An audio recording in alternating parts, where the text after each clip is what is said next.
नमस्कार दोस्तों, हमारे YouTube चैनल पर आपका स्वागत है। जैसा कि आप जानते हैं, जो समीक्षा अधिकारी 2023 है उसके मेंस एग्जाम 2 फरवरी से शुरू हो रहे हैं और जो यूपीपीसीएस के जो था उसके भी मेंस एग्जाम 29 मार्च से शुरू हो रहे हैं। लेकिन बड़ी संख्या में छात्र इनके परिणामों का ही विरोध कर रहे हैं और इनके समीक्षा अधिकारी के परिणाम को लेकर एक रिट भी माननीय न्यायालय में, इलाहाबाद न्यायालय में जा चुकी है। उस रिट का आखिर परिणाम क्या रहा, और जो आरक्षित श्रेणी के जो छात्र हैं वो बड़ी संख्या में आरोप लगा रहे हैं कि इन परिणामों में ही अन्याय हुआ है। क्या वास्तव में ये अन्याय हुआ है? और छात्र जो है माइग्रेशन, और ये आरोप लगा रहे हैं कि माइग्रेशन जो है, माइग्रेशन लागू नहीं किया गया है। आखिर ये माइग्रेशन क्या है? क्या वास्तव में ही अन्याय हो रहा है? जानेंगे सब कुछ। आखिर ये जो खेला है ये आखिर क्या है? और आप एक और बात देखेंगे, जो टोटल सीट हैं उनमें भी रिजर्वेशन का पालन नहीं हो रहा है। अर्थात जितना रिजर्वेशन मिला हुआ है संवैधानिक आधार पर, उतना जो है उतने रिजर्वेशन का पालन नहीं हो रहा है। आप देखेंगे कि इस टोटल सीट में जो रिजर्वेशन जितना परसेंटेज होना चाहिए तो उसकी भी सीट नहीं आ रही हैं। तो आखिर ये क्या है? सारी बातों को जानेंगे, सारी बातों को समझेंगे। क्या ये माइग्रेशन है, और क्या वास्तव में ही जो आरक्षित श्रेणी के जो छात्र हैं वास्तव में अन्याय हो रहा है, और जो जनरल की कट ऑफ जो है से ओबीसी और ईडब्ल्यूएस की कट ऑफ ज़्यादा क्यों जा रही है और जनरल की कट ऑफ कम क्यों जा रही है, सभी इस वीडियो में समझेंगे और जानेंगे कि आखिर ये माजरा क्या है, क्या वास्तव में अन्याय हो रहा है। तो शुरू करते हैं। देखो, सबसे पहले हमें इसके लिए जो आरक्षण है उसको जो है समझना होगा। तो सबसे पहले हम सेंट्रल की बात करते हैं। तो जो सेंट्रल में जो आरक्षण है 27% ओबीसी को है, और एससी को 15% है, और एसटी को 7.5% रिजर्वेशन है, और ईडब्ल्यूएस की बात करते हैं तो 10% रिजर्वेशन ईडब्ल्यूएस को है सेंटर में। अब सेंटर के बाद हम करते हैं उत्तर प्रदेश की बात। उत्तर प्रदेश में जो रिजर्वेशन का क्या हाल है, तो रिजर्वेशन का जो है, अब हम यहाँ पर रिजर्वेशन यूपी में हम देखेंगे कि तो 27% जो ओबीसी को रिजर्वेशन है, बाकी 21% रिजर्वेशन एससी को है, 2% रिजर्वेशन एसटी को है, ईडब्ल्यूएस को जो रिजर्वेशन टोटल है 10%। अब टोटल रिजर्वेशन की यदि हम बात करें, इनको जोड़ें तो 60% टोटल यहाँ पर जो है रिजर्वेशन ये बैठ जाता है। अब सवाल ये है, तो फिर विरोध क्यों हो रहा है? विरोध का कारण क्या है? माइग्रेशन क्या है? अभी देखेंगे जरा। तो ये हमने समझा कि ये यूपी में जो है ये जो है रिजर्वेशन है, और रिजर्वेशन इस आधार पर बटा हुआ है। बाकी जो 40% सीट बचती हैं वो सामान्य हैं। अर्थात सामान्य का मतलब किसी जनरल कैटेगरी से नहीं है, बल्कि वो सामान्य है। उन पर कोई भी आ सकता है, कोई भी बैठ सकता है, कोई भी उन सीटों को ले सकता है। तो ये 40% ये जो है ये कैटेगरी नहीं है, लेकिन आज ये कैटेगरी बना ली गई है, जनरल कैटेगरी। अर्थात OBC category, SC category, ST category, EWS category और फिर जनरल कैटेगरी। जबकि ये जनरल कैटेगरी नहीं है, बल्कि एक सामान्य सीट है, जो अर्थात जो आरक्षण के अलावा जो बचती हैं वो सीटें हैं। अब ये यहाँ पर खेला कैसे हो रहा है हम देखेंगे, जरा इस बात को समझेंगे। सबसे पहले हम यहाँ पर हम देख लेते हैं। मान लो किसी एग्जाम में जो है नोटिफिकेशन में 100 सीट हैं, तो 100 सीट में से 27 जो है चली गई किसके खाते में? ओबीसी के खाते में, और 21 चली गई एससी के खाते में, और जो है 2 चली गई एसटी के खाते में, और 10 चली गई ईडब्ल्यूएस के खाते में। बची 40 ये सामान्य के लिए हैं। अब यहाँ पर देखेंगे, मान लिया अब कोई एग्जाम प्री, मेंस, इंटरव्यू और मेरिट, इन 4 स्तर पर कोई एग्जाम होना है। फाइनल रिजल्ट इन 4 स्तरों पर आना है। अब मान लो प्री का एग्जाम होता है, और मान लो प्री के जो कट ऑफ सबसे जो हायर स्टूडेंट हैं, जो सबसे ज़्यादा जो कट ऑफ लाने वाले छात्र के जो मार्क्स हैं वो 72 मार्क्स हैं, ये हमने मान लिया। अब इस 72 मार्क्स में पहले क्या होता था, मैं पहले की बात बता रहा हूँ, पहले क्या सिस्टम था, पहले क्या रूल थे। अब इस जो है जो 40 जो सीट बची थी जो जनरल की, उनमें से क्या होगा, किसी को ये नहीं देखा जाएगा कि वो ईडब्ल्यूएस है। ईडब्ल्यूएस अभी लागू हुआ है, हालांकि मैं ईडब्ल्यूएस को भी अब जो है ले लेता हूं। ईडब्ल्यूएस है, एसटी है, एससी है, ओबीसी है, कुछ नहीं देखा जाएगा, सिर्फ कैंडिडेट देखा जाएगा और मार्क्स देखे जाएंगे अपर के। जो मार्क्स अपर के अर्थात जिसके सबसे ज्यादा मार्क्स हैं उन्हीं को लिया जाएगा। अब 40 में वो कितने ही आ जाओ, मान लिया 40 का 15 गुना 15 चौक 48। अब इस 4800 में चाहे वो कितने ही बच्चे हैं, ओबीसी, एससी, एसटी, ईडब्ल्यूएस के और जनरल के, कुछ नहीं देखा जा रहा, सिर्फ और सिर्फ टॉपर देखे जा रहे हैं, जिनके हाईएस्ट मार्क्स हैं उनको देखा जा रहा है। अब ये 72, अब ये मान लीजिए कट ऑफ यहां पर हम, चलो अब देखते हैं कट ऑफ लगती है, मान लीजिए 66 नंबर पे जो है इस जनरल की कट ऑफ लगती है, सामान्य सीटों की कट ऑफ यहां पर लग जाती है। अब इसमें यह नहीं देखा जा रहा कि ओबीसी, एससी, एसटी या ईडब्ल्यूएस का कैंडिडेट आया है, और इसी को ही कहते हैं माइग्रेशन। अर्थात ओबीसी, एससी, एसटी, ईडब्ल्यूएस के कुछ बच्चे जनरल में फाइट कर गए, क्यों? उनके मार्क्स ज्यादा थे। इसमें कुछ नहीं देखा गया कि आप कौन सी कैटेगरी से बिलोंग है, सिर्फ हाईएस्ट मार्क्स देखे गए। अब यहां से बात चलती है फिर आरक्षण की। अब आरक्षण 27 गुना, अब 27 मान लीजिए ओबीसी की सीट है तो 27 का 15 गुना, अब ओबीसी से बच्चे लिए जाएंगे और उनका 15 गुना करके यहां पर कट ऑफ लगा दी जाएगी। इसके बाद एससी का मान लीजिए 21 गुना, तो 21 गुना 15 फिर कट ऑफ लगा दी जाएगी। एसटी का मान लीजिए 2 गुना 15 गुना, यहां पर कट ऑफ लगा दी जाएगी।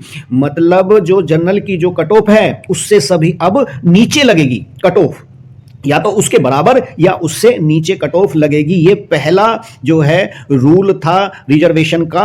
और इसी तरह से हम ईडब्ल्यूएस को रिजर्वेशन दे देंगे। मान लीजिए 10 सीट का और 15 गुना करके इस तरीके से हम जो है रिजर्वेशन दे देंगे। और जो है कट ऑफ जो है अब जनरल से क्या है, जनरल से नीचे कट ऑफ है, लेकिन अब जा रही है ऊपर जनरल से ओबीसी, ईडब्ल्यूएस की और एससी एसटी की भी कट ऑफ में ज्यादा फर्क नहीं है। तो ऐसा क्यों हो रहा है? ऐसा इस कारण से हो रहा है, मैं देखो ये खेला अभी समझाऊंगा।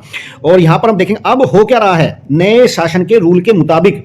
अब हो क्या रहा है, मान ओबीसी की 100 में से 27 सीट, एससी की 21, एसटी की 2 और जो जनरल की जो सीट ईडब्ल्यूएस की 10। तो अब प्री मान लीजिए प्री होना है, मेंस होना है और इंटरव्यू होना है और जो है बाद में मेरिट लगनी है।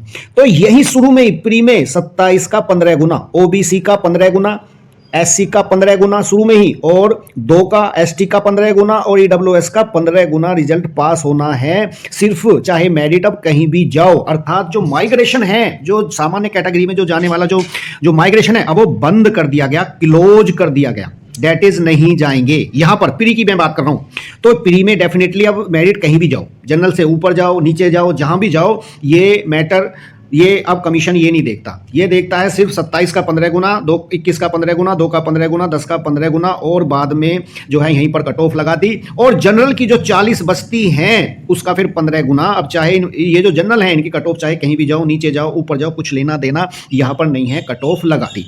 अब मेंस एग्जाम होता है इसी तरह से, फिर इंटरव्यू होता है इसी तरीके से।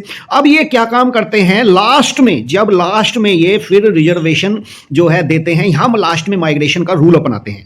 अब ये लास्ट में क्या हुआ, लास्ट में ओबीसी के तो 27 कैंडिडेट आ गए, 100 में से सीट मिल गई, और यहां पर एससी को मिल गई 21, एसटी को मिल गई 2 और ईडब्ल्यूएस को मिल गई 10 सीट।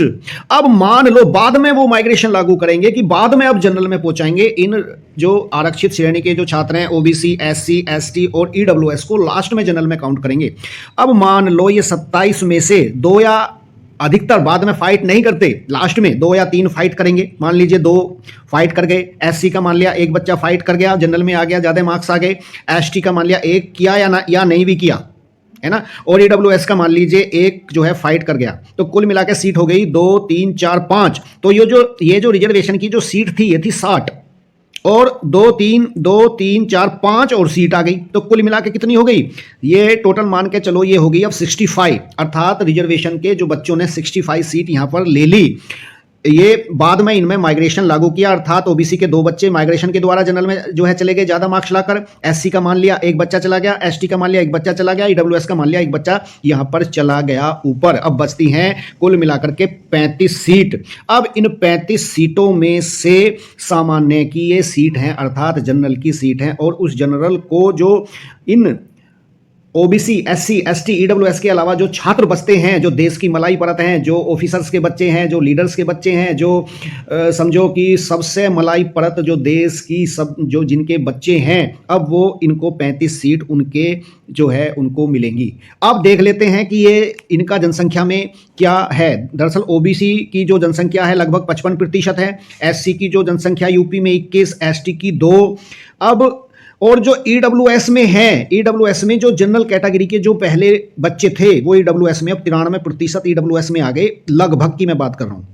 तो अब ये देख सकते हैं हम 55 और 20, 75, 76, 77 तो 77 के आसपास तो देखो ये हो गए जो जनसंख्या में है, और 77 में से भी 93% अब आ गए किसमें, ईडब्ल्यूएस में।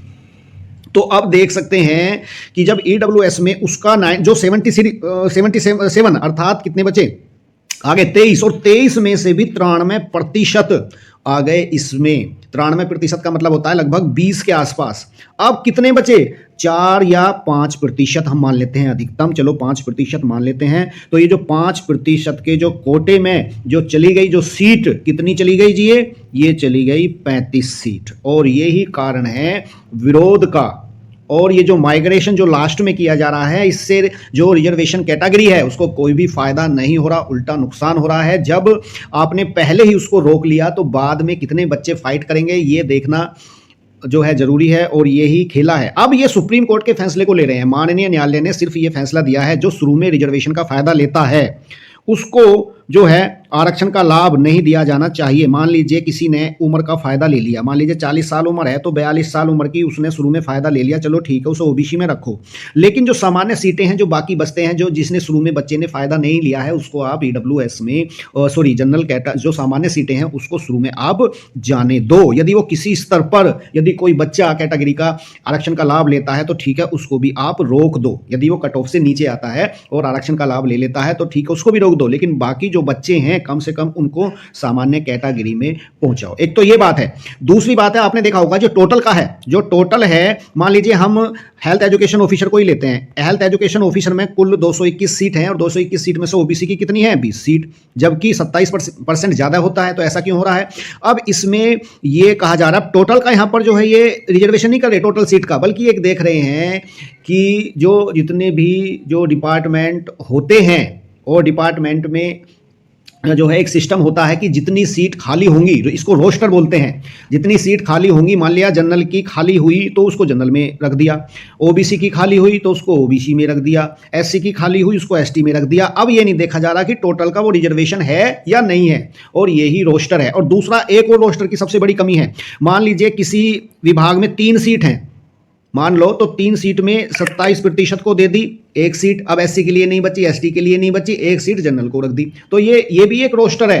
तो ये बात समझ में नहीं आती कि भाई जब 3 जो है जनरल सीट हैं, जो है 3 सीट खाली हैं, तो ये टोटल का जो है रिजर्वेशन होना चाहिए 27%, 21%, 2% और फिर ईडब्ल्यूएस 10%, और जो टोटल का होना चाहिए। अब ये देख रहे हैं कि जितनी सीट हैं, और अब सीधी सी बात है विभाग में तो कम सीट आती हैं, किसी में 5 किसी में 4, टोटल जोड़ के ज़्यादा आती हैं।